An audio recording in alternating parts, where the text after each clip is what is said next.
እግዚአብሔር ወለደ አይባልም ለሚሉ ሰዎች አንተ የግልጠቅ አምላክ አለን ካሉ አምላካቸው ተናገረ ይባላል ወይስ አይባልም? አሁን አንድ ነው ማለት ነው። የኔ መናገርና የእግዚአብሔር መናገር አንድ ነው። እሺ አምላክ ያያል ወይስ አያይም? ያያል። ስውር ውእቱ ዘኢይረክብዎ በህሊና ምጡቅ ውእቱ ዘኢይበጽሕዎ በልቡና ነዋህ ውእቱ ዘኢይበጽሕዎ አንስርት ቀላይ ውእቱ ዘኢይጸብትዎ አሳት። አይቀደምም እንላለን ማለት ነው። ሰው ከሰው ሲወለድ ይቀደማል፣ ሰው ነዋ። እግዚአብሔር ወልድ ግን ከአብ ሲወለድ አይቀደምም፣ እግዚአብሔር ነዋ። የእሱን አኗኗሩን እንነግራችኋለን ይላል። እንዲህ ካለ በኋላ ምን ይላል? ዋልቦ ዘየአምር ዘከመ ህላዌሁ አኗኗሩ ባህሪው እንደምንም እንደሆነ የሚያውቁ የለም ይላል። እናንተ አኗኗሩ እንደምን እንደሆነ እግዚአብሔር እንዴት ሆኖ ነው የሚኖረው ተብሎ አይጠየቅም።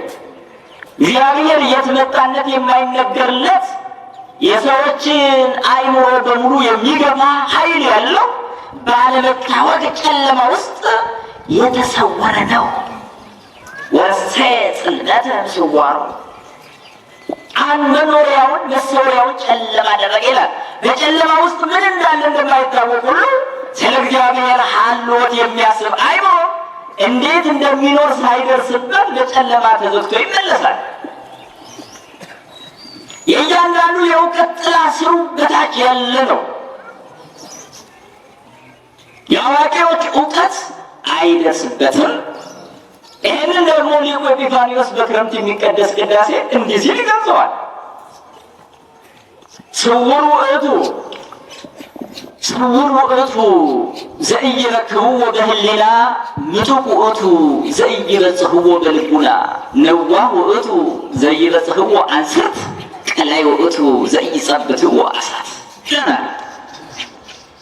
ምን ማለት ነው? በህሊና የማይደርሱት የማያገኙት በህሊና ቆን አስበው የማያገኙት የተሰወረ ነው። በልቡና ጠልቀው የማይደርሱበት የጠለቀ ነው። ንስሮች የማይደርሱበት ረጅም ነው። አሳዎች የማይዋኙት ጥልቅ ነው ይላል።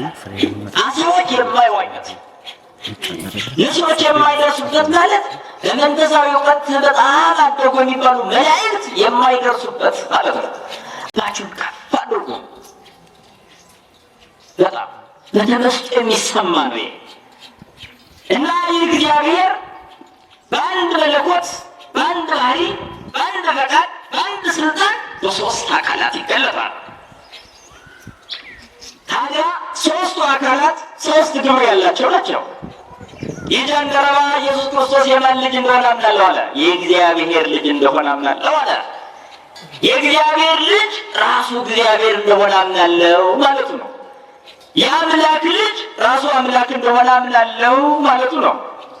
የፈጣሪ ልጅ ራሱ ፈጣሪ እንደሆነ አምናለሁ ማለቱ ነው። ይህንን የማያምን አማኝ ሊሆን አይችልም። እዚህ በቅድምና ላሉት ለሶስት አካላት መቀዳደም፣ መበላለት፣ አንዱ ከአንዱ ማነስና መብለጥ የሚባል ነገር የሌለበት አስተምህሮ ነው። ዶግማ እንለዋለን። ስለዚህ ከዓለም ውጭ ወዳሉ ሶስት አካላት ጉዞ እናደርጋለን። እሱም በአስተምህሯችን በአስተሳሰባችን አብ ብቻውን ያለ አንድ ቅዱስና ልዩ አካል፣ ወልድ ከአብ ጋር ብቻውን ያለ ከሌላ ፍጥረት ስለይ ነው። ከአብ ጋር ያለ ከአብ የተወለደ አንድ ቅዱስ ልዩ አካል፣ መንፈስ ቅዱስ ብቻውን ያለ ከአብ ከወልድ ጋር ያለ ከአብ የሰረጸ አንድ ቅዱስ አካል፣ ሶስት አካላት እንላለን። እቺ ቀላል አይደለችም። በስመ አብ ወወልድ ወመንፈስ ቅዱስ የምንላት እኒህ ሶስቱ አካላት በስማቸው አብ፣ ወልድ፣ መንፈስ ቅዱስ ይባላሉ። እነዚህ ሶስቱ ስሞች ሶስቱ አካላት ናቸው። ልብ በሉ። እኒህ ሶስቱ ስሞች ሶስቱ አካላት ናቸው። አባባሌን ሰምታችኋል? እኒህ ሶስቱ ስሞች በሉ እስኪ ሶስቱ አካላት ናቸው። አካላትም እኒህ ሶስቱ ስሞች ናቸው። ሊከብዳችሁ እንደሚችል እኮ አውቃለሁ። ሊከብዳችሁ እምነት ነው። ምን እያልኩ እንደሆነ ገብቷችኋል? አብ የምንለው ራሱ አካል ነው። ስሙ ከአካሉ የተለየ አይደለም። አካላዊ ስም ነው የሚባለው። ወልድ የምንለው ራሱ አካል ነው። አንድ አካል የሚጠራበት ስም አለ አለ። አካል የሚጠራበት ስም ማለት ብቻ አይደለም፣ ራሱ አካል ነው እያልኳችሁ ነው። ቅዱስ ጎርጎርዮስ ይህንን በደንብ ይገልጸዋል። እስመ አቃኒመ እግዚአብሔር አስማት እሙንቱ ወአስማትኒ አቃኒም እሙንቱ እስመ ትርጓሜሁ ለአቃኒም ፍጹማን በገጽ ወበመልክዕ ወበአካል። የእግዚአብሔር ስሞች አካላቱ ናቸው፣ አካላት ደግሞ ስሞቹ ናቸው እንላለን። አብ ወልድ መንፈስ ቅዱስ ማለት ሶስቱ አካላት ማለት ነው። ስሞቹ አካላቱ ናቸው። ታዲያ ከእነዚህ ሶስቱ ስሞች ያሏቸው አካላት አንዱ አካል የአብ ግብሩ መውለድ ነው። የአብ ግብሩ መውለድ ነው። አስተውሉ። ማንን ይወልዳል? ወልድን ይወልዳል። ነገር ግን አይቀድመውም። ልብ በሉ። ይወልዳል ነው ያልኳቸው፣ ግን አይቀድመውም። መንፈስ ቅዱስን ያሰርጻል፣ አይቀድመውም። ያስገኛል፣ አይቀድመውም። ልክ ብርሃን ከእሳት ተገኝቶ ከእሳት ወደኋላ እንደማይሆን፣ የፀሐይ ብርሃን ከፀሐይ ተገኝቶ ከፀሐይ ወደኋላ እንደማይሆን፣ ሙቀት ከፀሐይ ተገኝቶ ከፀሐይ ወደኋላ እንደማይሆን፣ እስትንፋስ ከልብ ተገኝቶ ከልብ ወደኋላ እንደማይሆን፣ ቃል ከልብ ተገኝቶ ከቃል ወደኋላ ከልብ ወደኋላ እንደማይሆን፣ እንደዚህም ሁሉ አብ ወልድን አይቀድመውም፣ ግን አባቱ ይሆነዋል። ታዲያ በኢየሱስ ክርስቶስ የምናምነው እንዴት ነው ካላችሁ፣ የመጀመሪያው ከአብ የተወለደ በመለኮቱ እናት የሌለችው ዓለም ሳይፈጠር ዘመን ሳይቆጠር ጊዜ በዚህ አብ የእግዚአብሔር ወልድ አባቱ ነው ስንል በዚህ ምድር ላይ እንዳለው ስሌት አይደለም። አሁን ላሳስብ፣ አንዳንድ የአማንያን እንዴ አብ ወለደ ከተባለ አባቱ እኮ ከልጁ መቅደም አለበት የሚል እንዲሁ ሎጂካዊ ጥያቄ ሊያቀርቡ ይችላሉ። እኛ ሌላ ጥያቄ እናቀርባለን። ምን የሚል ቋንቋ ያገናኘናል፣ ምስጢር አያገናኘንም ብለን እንመልሳለን። ልብ በሉ። ምን ያገናኘናል? ቋንቋ። ምን የሚል ቋንቋ? አባት ልጅ ወለደ ተወለደ። እዚህ ጋር አንድ ሰውን እገሌ ወለደ እገሌ ተወለደ ብለን ቋንቋ እናወራ እንችላለን። ምስጢር ግን ከእግዚአብሔር ጋር በቅድምና ከነበረው አኗኗሩ ጋር የሚመሳሰል ሊሆን አይችልም። ይህንንም ደግሞ አብ የሚያዘጋ ጥያቄ ላምጣ። ለምሳሌ እግዚአብሔር ወለደ አይባልም ለሚሉ ሰዎች አንድ ጥያቄ ልጠይቅ። አምላክ አለን ካሉ አምላካቸው ተናገረ ይባላል ወይስ አይባልም? አምላካቸውን ተናገረ ሊሉት ይችላሉ አይችሉም?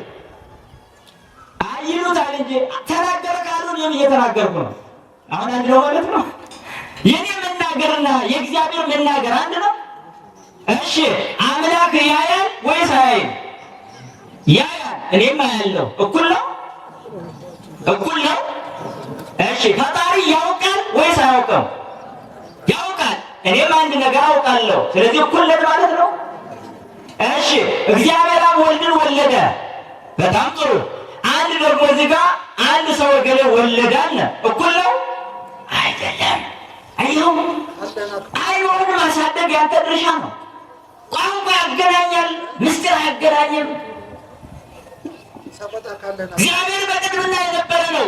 ስለዚህ በቅድምና ባለ ምስጢር ነው የምንረዳው፣ የምናምነው እንደዛ ነው እንጂ ዓለም ከተፈጠረ በኋላ ስላለ መውለድ መዋለድ መኖር መኗኗር አይደለም የምናወራው። ቋንቋው የኛ ነው፣ ለእኛ የተነገረ ስለሆነ ወለደ ብለን እንጠቀማለን። እኛ ነው የምናምነው። ስለዚህ የእግዚአብሔር ልጅ እንደሆነ አምናለሁ ሲል ራሱ ኢየሱስ ክርስቶስ እግዚአብሔር እንደሆነ አምናለሁ ማለቱ ነው። ሰው ሰውን የሚወልድ ከሆነ እግዚአብሔርን የወለደው እግዚአብሔርን ነው እንላለን። እግዚአብሔር አብ የወለደው እግዚአብሔር ወልድን ነው ማለት ነው። እግዚአብሔር ወልድ ደግሞ እግዚአብሔር ስለሆነ ከአባቱ አይቀደምም እንላለን ማለት ነው። ሰው ከሰው ሲወለድ ይቀደማል፣ ሰው ነዋ። እግዚአብሔር ወልድ ግን ከአብ ሲወለድ አይቀደምም፣ እግዚአብሔር ነዋ። በመካከላቸው ላይ የዓይን ጥቅሻ ያክል እንኳን መለያየት፣ የዓይን ጥቅሻ ያክል እንኳን መቀዳደም ሳይኖር እግዚአብሔር አብ እግዚአብሔር ወልድን ወለደን አለን። ስለዚህ በመለኮቱ የአብ ልጅ ስለሆነ እናት የሌለችው ከአባት ብቻ የተወለደ። ይህንን ልደት ደግሞ ዝቅ እንዳታደርጉት፣ እግዚአብሔር ስጋዊ አይደለም። አየት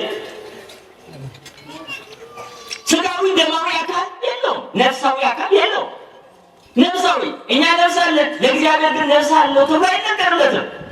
ምክንያቱም ነፍስ የስጋ ህይወት እንጂ የእግዚአብሔር ህይወት አይደለችማ። ታዲያ እንደኛ እንደሚንቀሳቀስ አይነት ፍጡር ልታርቁት ታስባላችሁ? እግዚአብሔር ከዚህ ሁሉ የራቀ ነው። ዓለማት የማይችሉት፣ ዘመናት የማይወስኑት፣ በጊዜ አጥር ውስጥ የማይገባ ነው። የጊዜ አጥር እግዚአብሔርን አይወስነውም። ፍጡራንን ጊዜ ይገድባቸዋል። እግዚአብሔር እንግዲህ ጊዜ አይገድበውም። የጊዜያት ሁሉ ባለቤት እሱ ነው። ዘመን ሰውን ያስረጃል፣ እግዚአብሔር ደግሞ ዘመንን ያስረጃል። እኛ በዘመን እንረጃለን። ዓመታት ከዓመታት፣ ዘመናት ከዘመናት ተለዋውጠው እኛን ምን ያደርጉናል? ያደክሙናል። እኛን ምን ያደርጉናል? ይለውጡናል። ጊዜ እኛን ይለውጠናል፣ እግዚአብሔር ደግሞ ጊዜን ይለውጣል። ዘመን ሰውን ያስረጃል፣ እግዚአብሔር ደግሞ ዘመኑን ያስረጀዋል። ዘመን ፍጡራንን ያሳልፋል፣ እግዚአብሔር ደግሞ ዘመናትን ያሳልፋል። አየህ፣ ቴክኖሎጂ ሊደርስበት የማይችለው አኗኗር ነው። ይሄ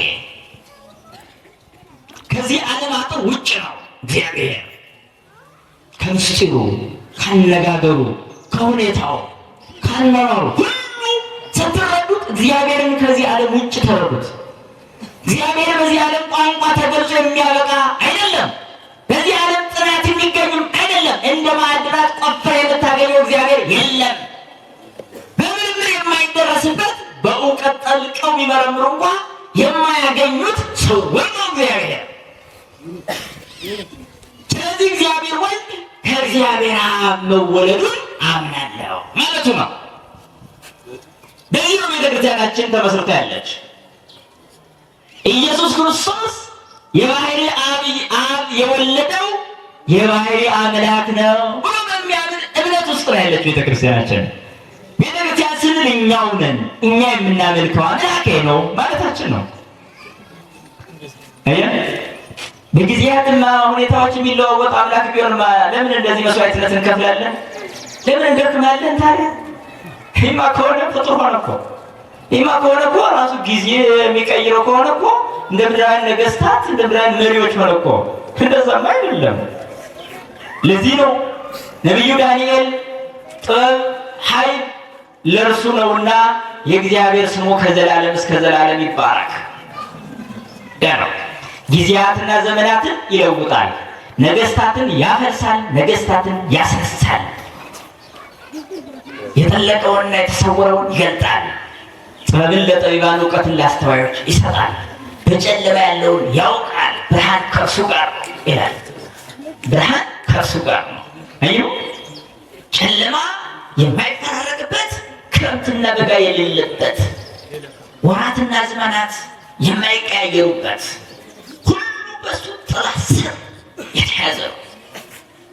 ከዚህ እግዚአብሔር ጋር ነው አንተ እንድትኖር የሚፈለገው በእምነትህ። ይህ እግዚአብሔር ከአንተ ጋር ሊሆን ነው ልመናው። ትምህርቱ ይሄ ነው። ኃያል ድካም የማይስማማው፣ ትጉህ እንቅልፍ የሌለበት፣ ለጋስ ንፍገት የማያውቅ፣ ክቡር የማይዋረድ፣ ንጉሥ የማይሻር፣ አዩ መሪ የማይደክም፣ ጻድቅ ኃጢአት የሌለበት፣ እውነተኛ ሐሰት የሌለበት፣ ዳኛ ፍርድ የማያጓድል፣ ይህ ነው እግዚአብሔር። ታዲያ እግዚአብሔር እግዚአብሔር ወልድ እግዚአብሔር መንፈስ ቅዱስ ስላለ ኢየሱስ ክርስቶስ የእግዚአብሔር ልጅ እንደሆነ አምናለሁ ማለት ዓለም ሳይፈጠር በቅድምና ከአብ ጋር የነበረ የአብ ልጅ እንደሆነ አምናለሁ ማለት ነው። ስለዚህ ኢየሱስ ክርስቶስ የማን ልጅ እንደሆነ እናምናለን? የማን ልጅ? የእግዚአብሔር አብ ልጅ እንደሆነ እናምናለን። ልጁ ሲሆን ግን አባቱ ይቀድመዋል እንዴ? ይበልጠዋል እንዴ? ከአባቱ ያንሳል? አያንስም። ይሄ ነው እምነታችን። የእግዚአብሔር ልጅ እንደሆነ እናምናለን። ትምህርታችን ከሦስቱ አካላት ቀዳሚና ተቀዳሚ ይባል የለም።